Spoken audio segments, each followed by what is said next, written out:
तो हेलो दोस्तों, नमस्कार, प्रणाम। आप सबके स्वागत बा हमारी वीडियो में। तो आप सब लोग वीडियो के वॉच करम और चैनल के सब्सक्राइब करम। फेसबुक पेज पर देख रहनी तो फेसबुक पेज के फॉलो कर दे हम जा।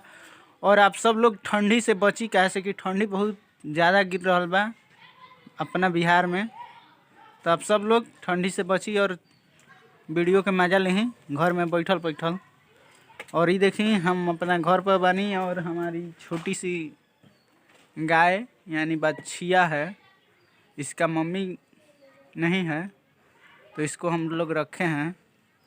तो चलिए आप सबको हम एक बहुत प्यारा सॉन्ग सुना रहे हैं। तो आप सबको थोड़ा सा अच्छा लगे तो चैनल को सब्सक्राइब करिएगा और वीडियो को लाइक करके और अपना प्यारा सा कमेंट बॉक्स में लिख दीजिएगा।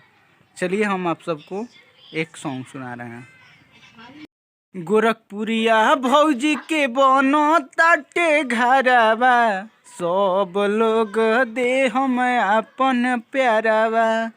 अरे सब लोग दे हम अपन प्यारावा, अरे बनता उनकर घरवा, सब लोग दे हम जा प्यारावा। अरे घूमेली पूरा यूपिया बिहारवा, सब लोग दे हम जाया अपन प्यारावा, आ दे हम जाया अपन सुनी लो प्यारावा।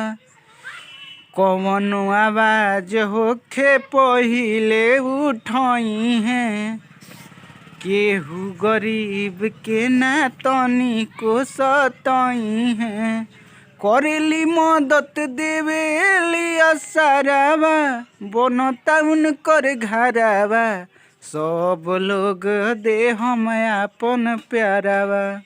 तो चलिए नमस्कार, प्रणाम। और गोरखपुरिया भौजी से अनुरोध है कि आप लोग अब विवाद से बचिए और अपने काम पर ध्यान दीजिए। भाभी आपका गाना रुका हुआ है, फिर से एल्बम करिए और अपने काम पर ध्यान दीजिए। आपका गाना बहुत प्यारा लगता था, वीडियो देखकर बहुत मज़ा आता था, बहुत मज़ा आता था। मगर कुछ कारण आपके गाने अभी एल्बम पड़े हुए हैं, तो आप उसको जल्दी कंप्लीट करिए और अपने श्रोता यानी अपने फ्रेंड के पास और श्रोता लोगों के पास जल्दी शेयर करिए, क्योंकि आप सबके बेताबी से इंतज़ार कर रहे हैं श्रोता लोग। तो जल्दी रिलीज करिए। चलिए नमस्कार, प्रणाम।